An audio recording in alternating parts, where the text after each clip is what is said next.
Hello साथियों, मैं सौरभ कुमार सिंह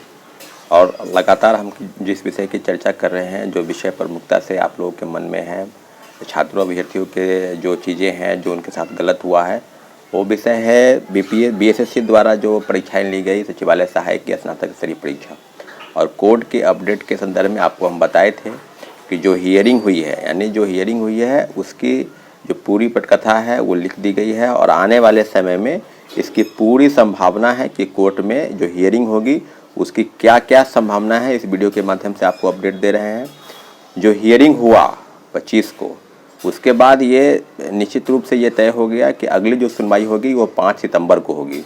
और जो अपडेट है उसमें लॉयर द्वारा जो हमारी बातचीत हुई है, लॉयर ने कहा है कि 28 को यानी जो रीट की सुनवाई होने वाली है, यानी अश्वनी कुमार और सौरभ कुमार दोनों, यानी 5802 और 2376 CWJC दोनों जो केस मर्ज हुआ था उसकी सुनवाई 28 तारीख यानी कल होने वाली है।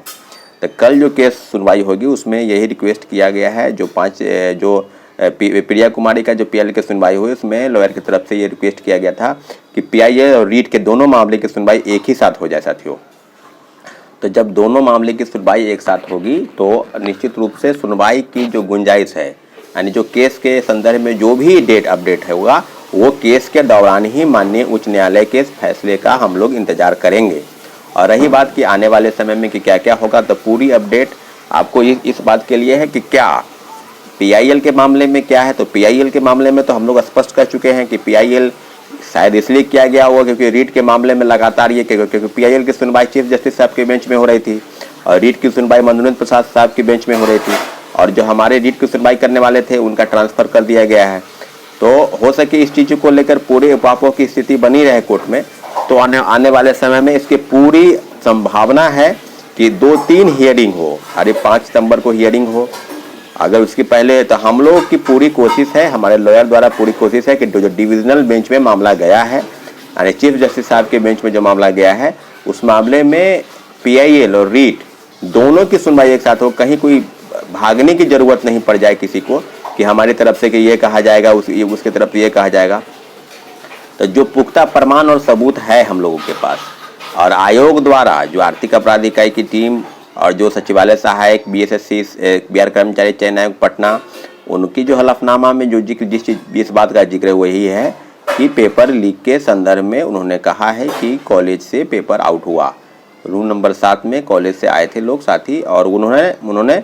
एक प्यून आया और लोगों को मोबाइल सर्कुलेट किया। तो जो चीज़ें आप हलफनामा दिए हैं, जो कोर्ट में आपने एफिडेविट के रूप में दिया है, उस चीज़ पर अगर बहस होती है, 2-3 बहस अगर हो जाए इस पर, तो उम्मीद करते हैं कि फैसला निश्चित रूप से छात्र हित में आएगा। परंतु जब तक कोर्ट का फैसला नहीं हो जाता, हम लोग कोर्ट की प्रक्रिया में कुछ ज़्यादा चीज़ कहना नहीं चाहते। परंतु स्पष्ट है कि अब जो चीज़ें, क्योंकि लगातार समय लिया जा रहा था, 10 डेट ऐसा हुआ PIL का जो इस बात के लिए लिया गया कि हमारी तैयारी नहीं है। कभी पिटिशनर की तरफ से कहा जा रहा था कि हमारी तैयारी नहीं है, कभी बिहार सरकार के जो लॉयर हैं, आर्थिक अपराध इकाई की टीम के लॉयर या BSSC के लॉयर, उनके तरफ से कोई नहीं आता था, या कभी होता था कि वो बोल रहे हैं कि हमको थोड़ा समय दे दिया जाए। कभी इस बात के लिए हुआ कि रीट का मामला है, PIL की तरफ से ये कहा गया चीफ जस्टिस साहब के बेंच में कि ये मामला तो रीट का है। तो डेट लगातार बढ़ती रही और कोर्ट में भी ये हो, लेकिन छात्र अभ्यर्थियों की एक उम्मीद थी कि अगर परीक्षा के संदर्भ में ठीक है डेट लेना एक ठीक है, लेकिन मेंस का जो रिजल्ट है उस पर कम से कम स्टे लगना चाहिए,